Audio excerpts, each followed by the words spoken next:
नवरी मिळे हिटलरला या लोकप्रिय मालिकेतून घराघरात पोहोचलेल्या सासू सुनांची जोडी म्हणजेच लीला, लक्ष्मी आणि सरस्वती पुन्हा एकदा नवीन रूपात भेटायला येत आहेत झी मराठीच्या शुभश्रावणी मालिकेतून. प्रथम भेटूया लक्ष्मी म्हणजेच सानिका काशीकरला मोक्षाच्या रूपात. ऐकूया ती काय सांगते.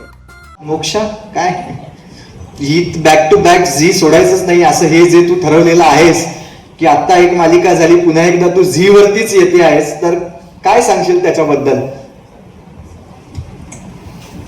तर सर 9 वर्षांनी येत आहेत, ते 12 वर्षांनी. तू 9 दिवसांनी 6 महिन्यांनी. तर मला वाटतं की झीचं माझ्यावरती प्रचंड प्रेम आहे आणि ते तसंच राहावं. आणि झी मला विचारत नाही, मला हक्काने सांगतं की तू यायचेस. ह्यातच मी खूपच खुश आहे आणि मला मी भाग्यशाली समजते की झी माझ्यावरती एवढा हक्क गाजवतो.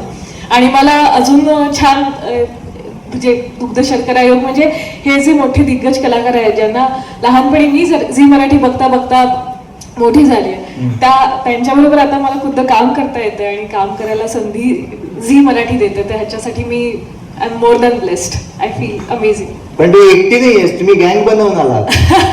त्याचं काय त्या मालिकेतनं? हो, म्हणजे हे एक सरप्राईजच होतं माझ्यासाठी सुद्धा. कारण जेव्हा कास्टिंग होत होतं तेव्हा माझ्या मैत्रिणी जसं वल्लरी आणि भूमिजा त्या दोघीही मला सांग तू ये ना, तू पण ये. तर नेमकं त्यावेळेला मी बाहेर होते आणि पण ते योगायोगाने जुळून आलंच आणि आम्ही तिघी परत एकत्र आल्या. So I am very much happy की मजाच येईल आता पुन्हा. वा वा वा, म्हणजे थोडक्यात या मालिकेत बहुमत तुम्ही सिद्ध केलेलं आहे तुमचं.